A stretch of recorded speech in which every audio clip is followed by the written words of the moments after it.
We have 1 more minute or so to go. Okay. Are you British or what? I am, yeah. I'm currently just outside of London. Ah, fantastic. I love London very much. And I used to be an advisor to the chief economist of Scotland. I hired him as the CEO of a company. Oh, really? Chairman, yeah. And I'm one of those guys with no lives. I do a variety of things. So yeah, I have lectured in so on. Okay, 12:10. The perfect timing now. I'm introducing the next presenter, Charlie Beveridge. Is an independent advisor and subject matter expert in graph analytics and digital transformation. We had other experts in this field who were in the conference and spoken before. Currently on sabbatical from her position as a senior manager at Accenture Strategy and Consulting. At Accenture, Charlie led their AI propositions for clients in telco and media industries. Charlie specializes in the implementation of disruptive AI technologies that transform capabilities in operations, HR, service, sales, and marketing teams. Prior to Accenture, she worked on IT advisory and PA consulting. Go ahead, you have half an hour. All right, thank you, Matthew. Okay, so today we're going to talk about algorithmic bias, starting with where bias comes from and how bias permeates AI. And then we'll take a look at why existing techniques aren't sufficiently removing bias from algorithms. And we'll finish up with a graph-based wildcard solution. So where does bias come from? In order to understand where bias comes from, we're going to cover 3 things. First, how we as humans learn. Second, how that learning process causes bias. And third, why that bias is so difficult for us to see. And we'll use tangible examples to make sure we stay together as we go. So a few months ago, my team and I were exploring something called neurosymbolic AI, which is a concept explained brilliantly by David Cox, a Harvard neuroscientist who now heads up an IBM and MIT AI research lab. This example is from a presentation of his. It's actually a piece of art by the artist Mary Oppenheim. So what would we call this object? What sort of things do we look for in trying to name it? It's got a recognizable shape and function, although the material it's made from is a little off-putting. On balance, though, we'd probably call it a fairy teacup, wouldn't we? Now, guess what a leading-edge AI determines this to be? A convolutional neural network analyzes this image at pixel level, looking at pixel groupings, locations, colors, and it determines this to be a teddy bear. And we can sort of see why it might think that, the fur, the round shape, but to us, it's definitely more of a teacup than a teddy bear. So what drives the difference? Both we and the AI use clues to come to our answers.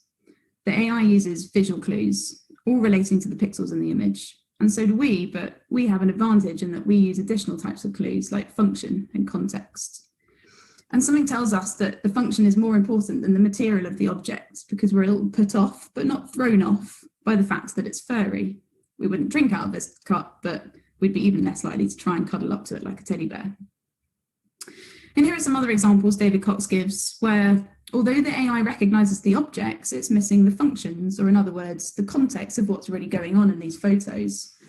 The AI doesn't share the same sense of alarm that these photos invoke for us because we know what's supposed to happen. And we can bet the AI doesn't share the feeling of distaste we have for the fairy teacup either. So in reality, what we as humans do is use a process of reasoning where we employ our existing knowledge of concepts to determine what we're looking at. We know certain things about the way each object is supposed to be. We know that a teacup typically comes with a saucer and sometimes a spoon you can stir with, all of which are usually found on a table. And we know that it's typically round and ceramic and that you put tea and milk and sometimes sugar into it and you hold the handle and so on.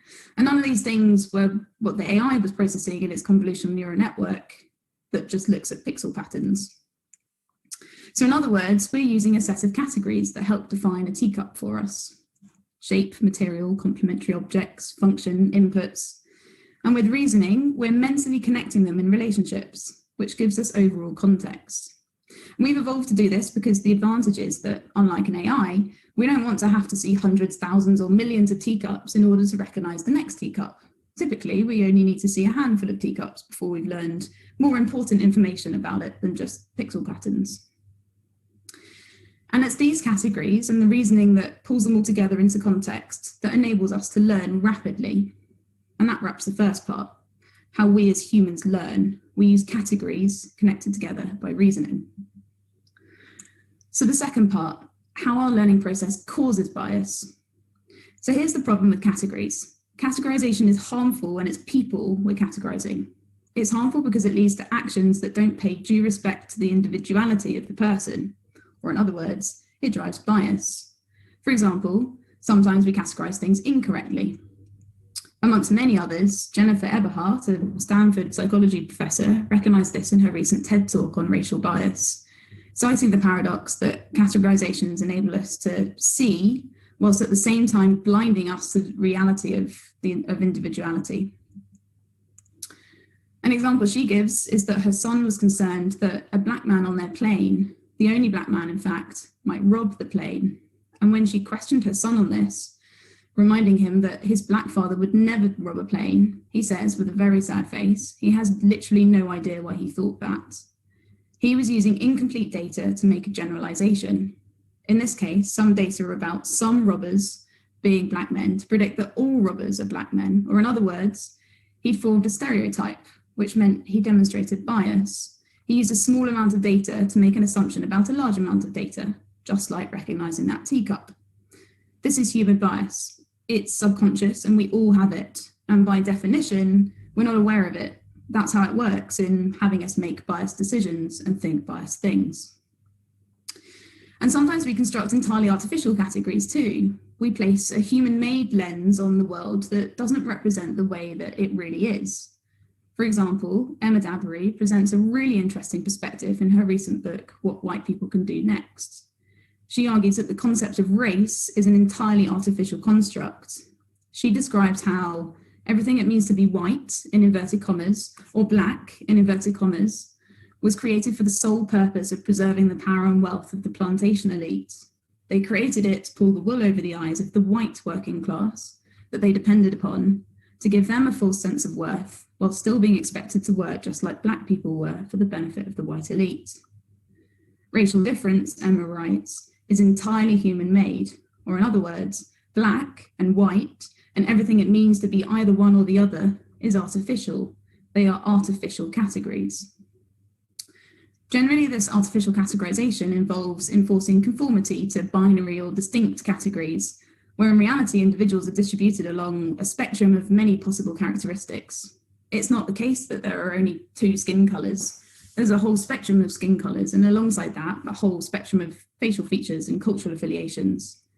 And this is true of gender too, where historically there's been lazy mental respite in deciding that every person can fit neatly into binary gender boxes, when in reality there's a full spectrum of differences in and combinations of things like hormone levels, genitalia formations, brain-driven senses of identity, and also chromosomes. As individuals, our very specific differences and combinations of characteristics are what give us our identity, and the categories we create are often harmful when applied incorrectly or artificially, especially when applied with assumptions about how the box we're put in should be or behave. So that wraps the second part, how our learning process causes bias. Bias is created by our categorizations. Now for the third and final part, why bias is so difficult for us to see. So now you're thinking, right, I can see how sweeping categorizations are bad, but I use categories in an unbiased way. I use them as a life hack, like with the teacup, but I don't force people into boxes in a racist, sexist, or any other ist way. And that's right. Most good people don't intentionally exhibit overt bias, but that's not the true nature of bias. The true nature of it is covert, not overt. It manifests in chains of thoughts and action patterns that in aggregate create a disadvantage for a marginalised group. And these chains of thoughts and actions usually involve much more than one person's thoughts or actions, which is what makes it so hard for us to see, because we're only a tiny cog in the overall system of bias. Let's take an example from Caroline Perez's fascinating book, Invisible Women. She writes of an instance in a hospital where there was an issue with how many nurses were unexpectedly taking so much sick leave. Now, let's quickly ask Google who generally makes up the nurse population. Here's a Google image search for nurse. Do you notice anything about the gender proportions? So as Caroline writes, many female nurses were taking sick leave. Here's what was happening. Given understaffing in the hospital, this was creating a wait time problem. And the wait times were really aggravating patients. And patients who are aggravated harass and even violently abuse nurses even more than they normally do. And by the way, when I say even more than they normally do, the research this is based on actually questioned the hyperbole in this. Did nurses really experience workplace abuse every single day? They really do. Some patients even use chairs and bedpans to smash nursing stations. And this was leading to even more nurses taking time off to recover, physically and mentally, after experiencing this abusive behaviour. Now, this is not a one-off instance at just this one hospital, it's a widespread problem. And why is it such a widespread problem? There are multiple causal chains contributing to the overall situation. Firstly, women weren't reporting incidences of harassment and violence because of inadequate or ineffective reporting options designed by hospital leadership teams, who are often largely male-dominated, and men don't experience the same harassment and violence issues. And if there's limited data coming from these reporting systems, then why would the reporting system become a leadership focus for improvement?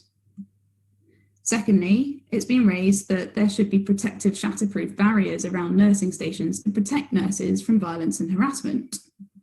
But hospital leadership reject this idea on the basis that it stigmatizes patients. And thirdly, hospitals are typically designed, often by male designers, with long corridors, which isolates lone nurses with patients and makes it possible for patients to get away with abuse without anyone in the vicinity to hear or see. So disproportionate sick leave in nursing staff is a complex problem involving interlinked causal chains of bias and discrimination. And each individual instance of bias in this web has its own respective complex causal chain powered by categorization, like the web of bias that leads certain genders into certain professions like nursing or building design, or the web of bias which allows certain genders to achieve certain levels of workplace influence by being in leadership teams. And fundamentally, each of these bias webs model the way we act in this world, which is driven by how we learn to see the world in categories. If society associates nursing with the female gender category and building design with the male gender category, does the little girl growing up learn to see herself more as a nurse or as a building designer? So to recap, humans have evolved with a survival critical ability to learn, recognize, and decide quickly by using categorizations, context, and reasoning. And this means that, unlike AI, we don't need to see so many examples of teacups in order to learn. It's a life hack, if you will. But the trade-off is that the categories we use to learn quickly are the very things that lead us to demonstrate bias in our beliefs and ultimately our actions through things like stereotypes, where we generalize too quickly from small data sets, and artificial constructs, where we make up categories and their meanings entirely.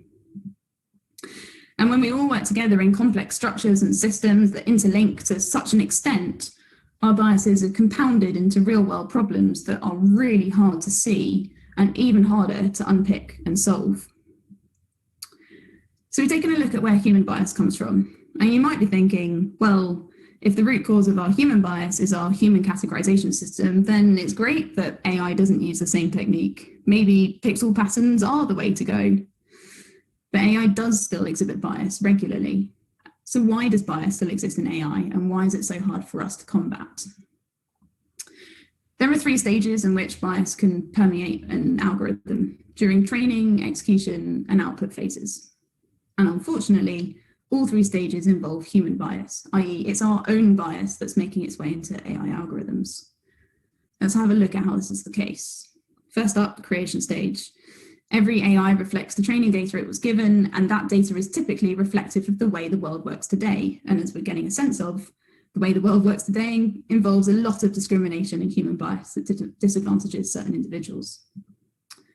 Looking at some AI examples, Face ID learns to be really good at only the types of faces it's trained to recognize, which often overrepresents majority groups.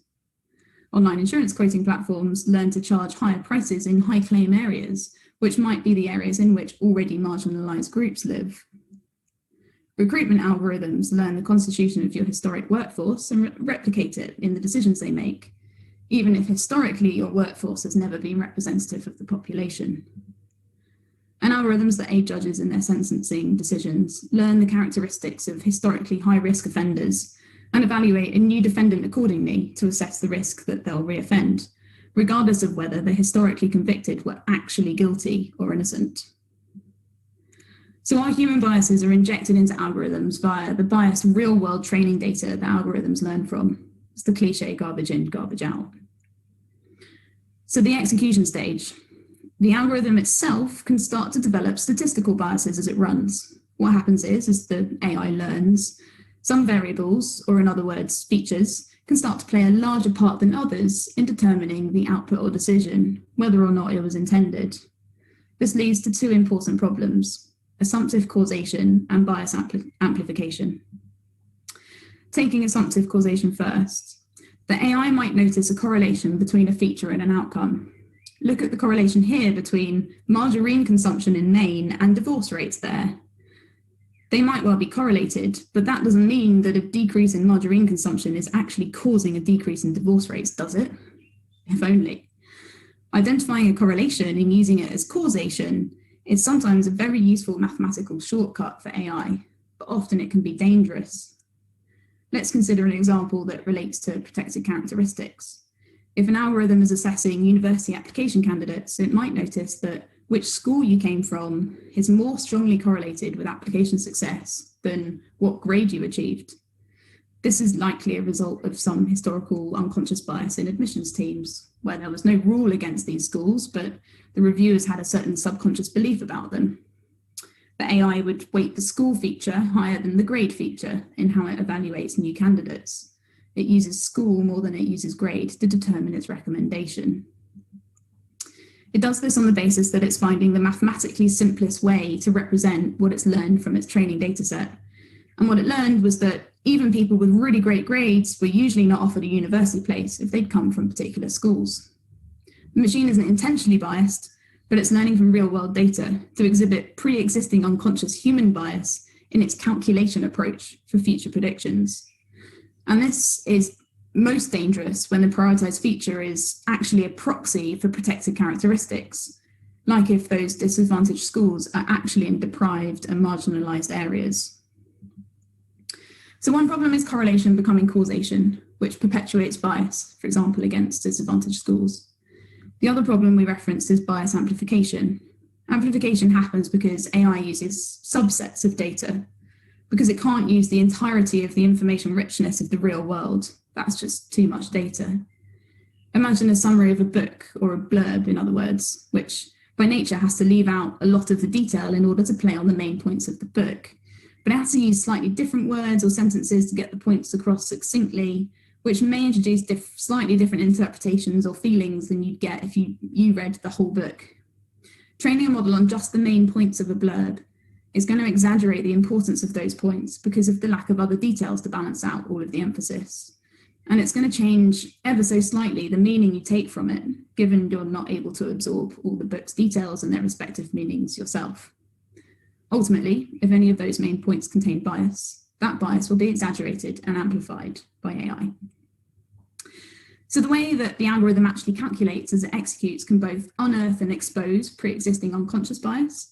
It can create new bias entirely by misinterpreting correlation, and it can also amplify bias. And finally, putting into practice the output of the algorithm, either manually or automatically. Where the output involves a manual intervention, i.e. a human decision about whether to use it or not, the decision may re-include some of the unconscious biases of that human decision maker. For example, if an algorithm is recommending a price to a salesperson, that salesperson may still raise or lower that price on the basis of their belief of the customer's purchase power, which may be subconsciously affected by protective characteristics like race, gender, or age of that customer. And where the output is automatically executed by a machine, for example, a targeted ad is served to a customer, we run the risk that, for example, a customer who receives a large amount of low-rated credit product ads determined relative to their social status, to their social status, could reinforce those ad-serving algorithms by clicking through on those discriminatory ads, which will only reward and amplify the algorithm's learned behavior, meaning it will send more of those types of ads to that customer. So whether or not the AI model has produced a bias output, further bias can be generated by the actions that are taken by humans using its output. So in summary, we inject bias into AI via real-world training data. It then perpetuates and amplifies that bias, and then we both reinforce and reintroduce more bias when we use the model's outputs. So now we know why, where, and at a high level, how bias creeps into algorithms. Now we're thinking, well, what's being done to combat this? There are various anti-bias methods under consideration and within practice already today across all phases of the AI lifecycle here. We'll cover some of those in this section. In terms of bias in training data, one method is to ensure proportionate representation of population characteristics. This can help to address gaps like, for example, an overrepresentation of Black faces in policing databases used to detect faces in street cams, which leads to disproportionate stop searching of Black people. If a representative number of other faces were added to the dataset, you'd expect more proportionate stop search recommendations. It's often the case, however, that the data required to proportionately represent the population doesn't exist, so creating it becomes an end in itself and can take a lot of time. Another method often discussed is removing all references to protected characteristics.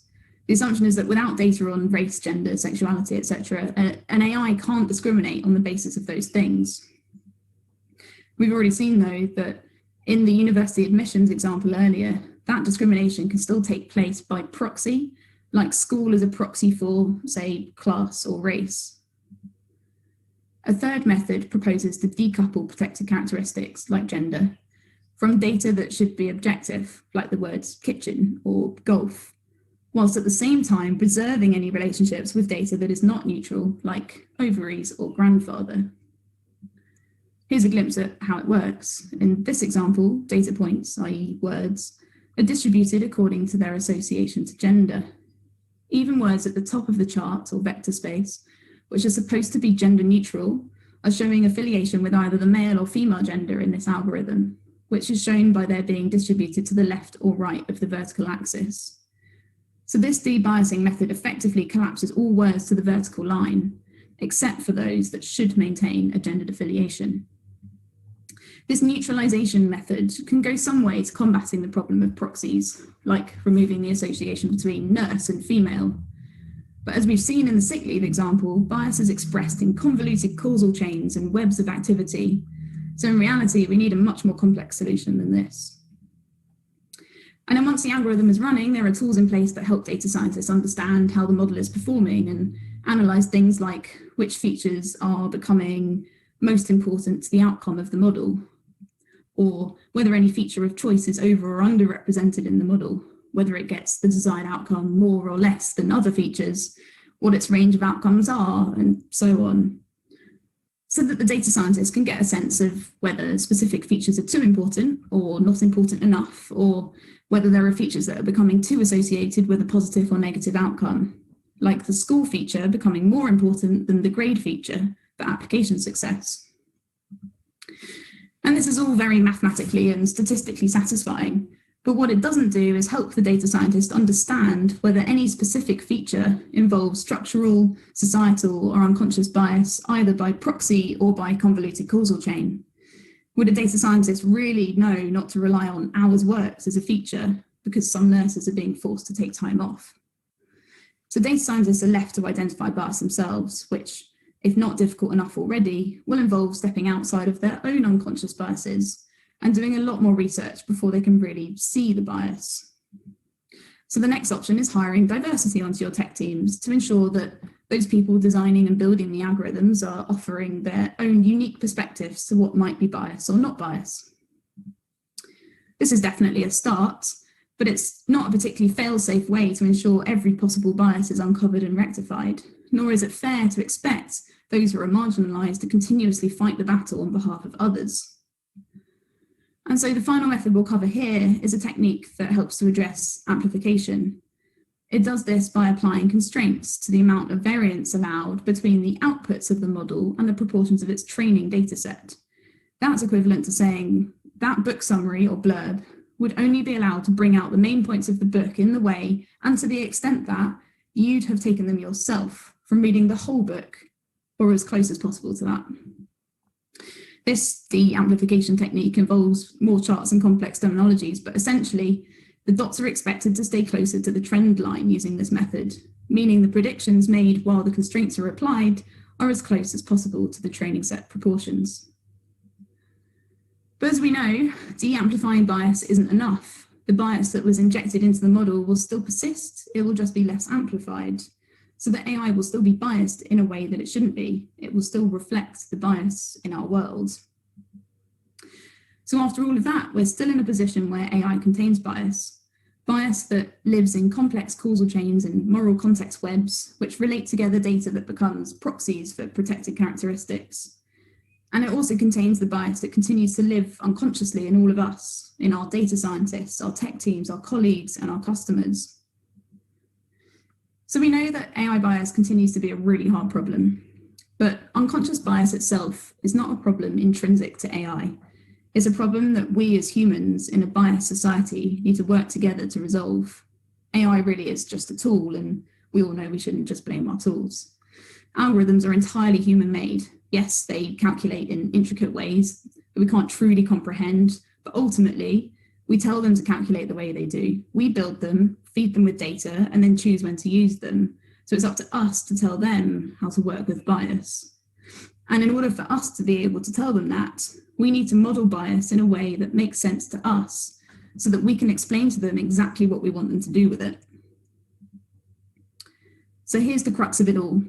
If humans are ultimately responsible for algorithmic bias, because it's our unconscious and societal biases that permeate algorithms, then we need a human intelligible way to identify, interrogate, and manage the bias we're putting into algorithms.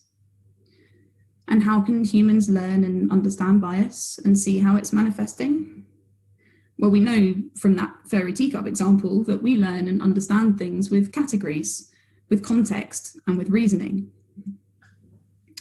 So back to this old friend, the web of interconnections, which we'll call our bias graph. A bias graph that pulled together a set of contexts that makes sense to us because each item is a category or a concept that we know about. Do you remember how the more this webbed context grew, the more we started to really understand the bias in the overall system and its impact on nursing staff sick leave? And do you remember a growing feeling of empathy for why the nurses were taking sick leave as the story unfolded? Would that make you more likely to want to help them? Let's consider an example where the hospital with the nurse staffing issue is running an algorithm which is helping to determine which employee should be given a pay rise. The variables they're weighing up, that is to say, the features in the algorithm, include both relevant experience time and overall hours worked. Both are, on the face of it, fair considerations that can help reward the hardest working, most experienced employees. But when nurses have taken time off to recover from abuse, they'll be put at a disadvantage for both of these variables. Does that really mean they don't deserve a pay rise? Imagine if training datasets were modeled like this, with bias causal patterns defined and mapped. Our bias graph here holds categories of information we can totally understand. It models the interconnected reasons behind the staffing issue and provides the moral context that we should use to protect the nurses. We can use it to ensure that sick leave data does not become a proxy characteristic for gender-based discrimination. So when it comes to creating and running the algorithm, we'd understand exactly where in our data we have real-world bias and which features in our algorithm might entail the most real-world bias. We'd also understand the root cause of each bias chain and be able to get a sense of the significance or weighting of component parts of the chains. We could then give each feature, like hours worked, a very specific bias score, or in tech speak, we could create causal graph embeddings. Imagine then if tech teams could use that bias score to set constraints within the algorithms to ensure not just the amplification, but actual correction of bias. Using the bias score, they could decide to lower the impact of the hours worked or relevant experience time features in certain circumstances. Or they could decide to augment the data values of those features for some disadvantaged individuals. They could also tune the algorithm sensitivity to the bias, choosing the desired degree of correction. Much of the current bias remediation research talks about needing to forgo accuracy in AI models when we introduce fairness constraints. But having a bias score actually means having a more accurate depiction of the real world at the same time as enabling fairness. The question just becomes, how accurate and fair do we want to be? And what's more, with this approach, the algorithm designers would themselves be able to learn where the real bias has the potential to unfairly affect their model, because the bias graph makes real-world bias visible. And then imagine if the bias context of the output could be surfaced to the end user, let's say to the hospital management team, to explain which causal chains of bias have contributed to the AI's recommendation on pay rises. You could model different what-if scenarios, showing how different strengths or types of bias correction affects the resulting distribution of pay rises. And just as our own empathy developed as we better understood the context behind the sick leave, providing bias context to management teams and algorithm development teams can do the same during their decision-making processes. And where you're correcting bias in your algorithms, if it's a customer-facing automation algorithm, like serving ads, you could run A/B tests with customers to see if they are ready for the adoption of new norms, gradually introducing bias corrections over time in line with societal uptake.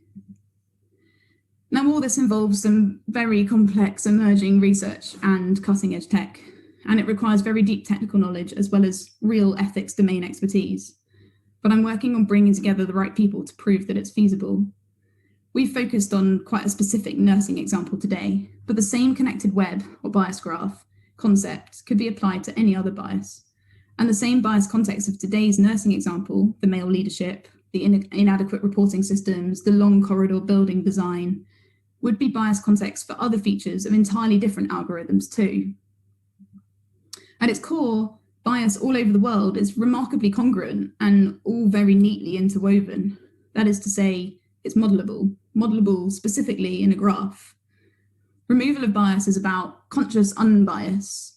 We need to be empowered to really understand bias before we can actively do anything about it in AI. What we need is for bias expertise to be provided to our data scientists and developers at the point in time they need it for the specific data context they're working on, so that they become consciously aware of and crucially bought into addressing algorithmic bias. Really understanding bias is a full-time education in its own right. And we can't expect technology teams to do this alongside their already full-time jobs. So in summary, it's not about taking a statistical approach to bias. It's not just about making sure algorithms give weightings to features in a way that represents how things are weighed up in the real world today.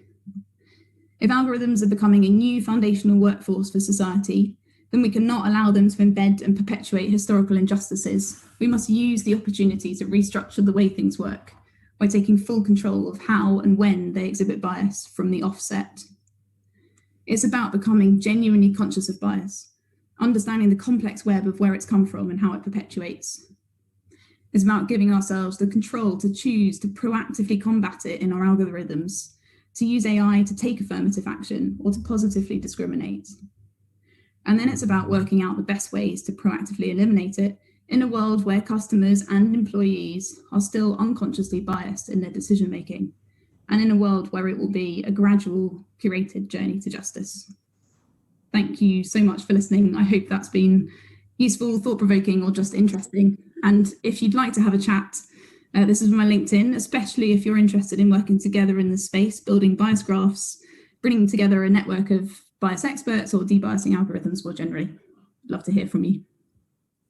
Thank you a lot, Charlie. Very good presentation. Very, very emotion charged, idea charged, completely convincing kind of a presentation you did. That was very, very impressive. And I can now understand why you have taken a sabbatical to do this good work. Congratulations on that. And Thank you. yeah, that means dedication. And I have not seen any questions either in the chat or Q&A, mainly because you are giving a lot of innovative, fresh ideas and methodologies and paradigms. So people will kind of absorb and come back to directly to you or through us or through me. And feel free to contact me at the Big Data Expert, easy email to remember, at gmail.com or events@globalbigdataconference.com. Thank you. And then I don't want to be asking questions because I want our attendees to ask questions. I have quite a lot of things in the field that I have done myself work while going back to Bell Labs and AT&T and GE. What I did was I studied how discrimination against women was done in USA, where we taught quite a lot of stuff, and other countries as well. Even Princeton did not admit women into their degree programs, kind of very recently, if you, depending on what you look at as years or decades and so on. And things are improving. Even when I was a professor, I kept asking, what is this? I'm not seeing many women in the programs and so on. So I officially asked, I formally asked, right? I mean, I was not ashamed of asking such what I called as good questions. Thank you very much. And hopefully countries and companies and societies will improve better. And let me see, there's one more that's coming from chat, fresh one. Thank you for insightful presentations by you. And someone is commenting and commending you in what you are doing. Thank you a lot. I'm just trying to read. You are welcome to read the chat part to what they were trying to say. Okay.